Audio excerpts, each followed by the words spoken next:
BJP बाद में बनी उसी में से, और एक बीजेपी बड़ी पार्टी बनकर बाहर आई। ये जो भ्रष्टाचार विरोधी आंदोलन है, ये आगे चलकर संपूर्ण क्रांतीय आंदोलन कर कर उसका रूपांतरण हो गया था। हम युवकों को सही में लगता था कि इसमें से क्रांति संभव होगी, एक नया बदलाव इस देश में शुरू होगा। लेकिन फिर जगह पर चीजें आई। इसमें से कोई बदलाव हुआ ऐसा नहीं हुआ, ऐसा नहीं है। केवल कांग्रेस सरकार, कांग्रेस की पूरे देश में जो एक निरंकुश सत्ता थी उसमें बदलाव हुआ। नई नई क्षेत्रीय पार्टियां इसके कारण बाद में उभरी। बड़े पैमाने पर बहुजन लोग सत्ता में या फिर पार्टी पॉलिटिक्स में शामिल हुए। विद्यार्थी पार्टी पॉलिटिक्स में बड़े पैमाने पर शामिल हुए। अलग अलग जातियां, मंडल आयोग के बाद में और ज्यादा अलग अलग जातियां इसमें शामिल होती गई। ये सब बाद में देश का एक टोटल पॉलिटिकल चरित्र बदलने के लिए आंदोलन बहुत महत्व का रहा। इसके बारे में तो कोई दो राय नहीं हो सकती है। उसके बाद का सबसे बड़ा आंदोलन फिर से खड़ा हुआ 2011 में, अन्ना हजारे के नेतृत्व में। यह आंदोलन की शुरुआत भ्रष्टाचार विरोधी आंदोलन कर कर शुरू हुई। इंडिया अगेंस्ट करप्शन नाम की संस्था ने इस आंदोलन की अगुवाई की। इस आंदोलन में भी देश भर के विद्यार्थी, यंग जनरेशन, यूनिवर्सिटीज के लड़के लड़कियां शामिल हुए, आम जनता भी शामिल हुई। यहां भी आरएसएस के और बीजेपी के लोग, जैसे जयप्रकाश नारायण आंदोलन में वो शरीक हुए थे, बड़े पैमाने पर शरीक हुए थे, पूरे ताकत से शरीक हुए थे, और उसके कारण वो बहुत बड़ी संख्या में आगे बढ़ गए, पवित्र भी हो गए। शेठजी भट्ट जी की पार्टी आम जनता की पार्टी बनी। उसके बाद ही सही माने में बड़े पैमाने पर बाकी जातियों के लोग बीजेपी में शामिल होते गए। अब तो ये बड़ी पार्टी थी। ये पार्टी ने बड़े पैमाने पर इस आंदोलन का उपयोग कर लिया बोलिए, या फिर आंदोलन का समर्थन किया बोलिए। परिणाम ऐसा हुआ कि पूरे देश में कांग्रेस एक भ्रष्टाचारी है, ये प्रतिमा खड़ी हुई। इस वक्त इस आंदोलन को दमन से हैंडल करने की गलती कांग्रेस ने नहीं की, लेकिन अपनी प्रतिमा संभालने की भी वो जो कसरत कर सकते थे वो नहीं कर पाए। शायद वो इस आंदोलन को आंक नहीं पाए, ठीक ढंग से समझ नहीं पाए। परिणाम ऐसा हुआ कि कांग्रेस, जिसने इस अर्थव्यवस्था के क्षेत्र में मनमोहन सिंह के नेतृत्व में बहुत अच्छा काम किया था, इसके बावजूद एक भ्रष्टाचारी प्रतिमा ये लोगों के दिमाग में पूरी तरह से चिपक गई, और उस कारण 14 में 2014 में मोदी जी का उदय हुआ। लोगों ने कांग्रेस भ्रष्टाचारी है ऐसा मानकर विकास पुरुष मोदी जी को इस देश का प्रधानमंत्री बनाया। पहला जयप्रकाश नारायण का आंदोलन, ये भी गांधीवादी व्यक्ति का आंदोलन था। उसका भी फायदा आरएसएस और जनता पार्टी, तब के भाजपा ने उठाया। भाजपा बाद में बनी है, भाजपा ये नाम बाद में आया है, जनसंघ था।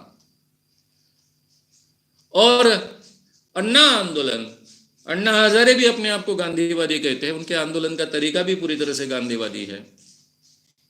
ये दोनों गांधीवादी नेतृत्व वाले आंदोलनों के कारण बीजेपी यहां तक पहुंची और इतना बड़ा देश में जन समर्थन पाया और इतनी एक सशक्त सरकार बन पाई। हम जानते हैं कि दोबारा अभी वो सरकार चुनकर आई है और अभी ये आंदोलन शुरू हुआ है, तीसरा विद्यार्थी आंदोलन। ये दोनों आंदोलनों में और ये आंदोलन में एक फर्क है कि इस आंदोलन को कोई नेता नहीं है। वैसे देखा जाए तो जयप्रकाश नारायण ये कोई पार्टी के व्यक्ति नहीं थे, अन्ना हजारे भी किसी पार्टी के व्यक्ति नहीं थे। ये दोनों स्वतंत्र सामाजिक कार्यकर्ता थे। जयप्रकाश नारायण एक बार एक जमाने में पार्टी पॉलिटिक्स में थे, लेकिन ज्यादा समय तक वे नहीं रहे। अन्ना हजारे पार्टी पॉलिटिक्स में कभी थे नहीं। लेकिन अभी जो विद्यार्थी आंदोलन शुरू हुआ है, ये भी आंदोलन शांतिपूर्ण निकलने का इसका चरित्र है। नारे हैं, तिरंगा है, गांधी जी की और अंबेडकर जी की तस्वीरें हैं। इसका कोई नेता न होने के कारण ये जो ज्वालामुखी है, असंतोष है, इस कारण ये आंदोलन है। और असंतोष हमेशा ज्वालामुखी होता है, कब फुट पड़ेगा, कब फट पड़ेगा, इसकी कोई गारंटी नहीं होती है, इसलिए डेंजरस भी है। इसको अगर सही ढंग से हैंडल नहीं किया गया, इंदिरा जी ने गलतियां की, उस ढंग की गलतियां अगर की गई तो शायद इसके परिणाम भयानक हो सकते हैं।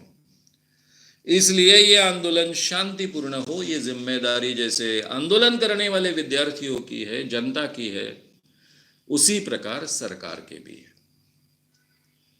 नॉन बीजेपी गवर्नमेंट जहां पर है वहां पर आंदोलन के लिए सहानुभूति होने के कारण पुलिस अलग ढंग से इस आंदोलन को हैंडल करती है, वह हिंसा नहीं भड़कती है। और फिर बीजेपी शासित प्रदेशों में हिंसा भड़कती है। अब मित्रों, ये हमने पार्श्वभूमि देखी। इंडियन कॉन्स्टिट्यूशन 26 जनवरी 1950 को लागू हुई। उस समय जो भी लोग भारत में रहते थे उन सबको धर्म के आधार पर नहीं, किसी भी भेदभाव के बगैर नागरिकता दी गई, बोलिए या मानी गई बोलिए। जो भी इस देश में रहने वाले हैं उन सभी को नागरिकता मानी गई, अनुच्छेद 26, 27, 28, 29 के अनुसार। उसके बाद में 1955 में पहली बार सिटीजन एक्ट आया। यह सिटीजन एक्ट आया था खास कर पार्टीशन के बाद में इधर उधर जो लोग हुए थे, जिनको शरणार्थी कहा जाता था, उनको ध्यान में रखकर कि जो पहले भारत था, यानी पूर्व पाकिस्तान, पश्चिम पाकिस्तान भारत का हिस्सा था, वहां से आने वाले जो भी लोग हैं, तो 1955 में जिनको 7 साल हुए हैं उनको सिटीजनशिप मिलेगी। और दूसरे देशों से जो लोग आए हैं, जो पहले भारत का हिस्सा नहीं थे, वो अगर 11 साल से इस देश में रहते हैं और अपने 11 साल से यहाँ रहते ये सिद्ध कर पाते हैं, तो उनको सिटीजनशिप दी जाएगी, ऐसा माना जाता गया। इस ढंग का ये एक्ट था। तो 1955 में पहली बार ये सिटीजनशिप का एक्ट आया, जिसको सीए कहते हैं। 2003 में जब बीजेपी सरकार थी, उन्होंने इसमें सुधार किया और जो इलीगल घुसपैठियां हैं उनको नागरिकता नकारना तय किया। यानी 1955 में जो सिटीजन एक्ट आया वो कांग्रेस गवर्नमेंट के जमाने में आया, उसमें बीजेपी की सरकार सुधार करती है। जो वैलिड डॉक्यूमेंट्स के बगैर आए हैं या फिर जिनका वीसा या जो भी परमिशन भारत सरकार ने दी थी वो एक्सपायर होने के बाद भी इस देश में रह रहे हैं, ऐसे लोगों को इलीगल इमिग्रेंट्स माना गया। और ऐसे जो घुसपैठियां हैं, इनको नागरिकता नकारने का प्रावधान इसमें शामिल हुआ। ऐसे जो इलीगल इमिग्रेंट्स हैं उनको डिपोर्ट करने का, यानी देश के बाहर उनके जो भी उनका देश है उसमें भेज देने का या जेल में ठूसने का प्रावधान इसमें शामिल था। इन लोगों को नागरिकता के लिए आवेदन करने का अधिकार नहीं था। जो इलीगल इमिग्रेंट शामिल यानी साबित होते हैं, उनको नागरिकता के लिए आवेदन करने का अधिकार नहीं, उनके बच्चों को भी यह अधिकार नहीं। इस ढंग की व्यवस्था 2003 में बीजेपी गवर्नमेंट जब आई, यानी बीजेपी गवर्नमेंट के समय में यह सुधार हुआ। और इतना ही नहीं तो एनसीआर राष्ट्रीय नागरिकता रजिस्टर निर्माण करने का निर्णय भी लिया गया।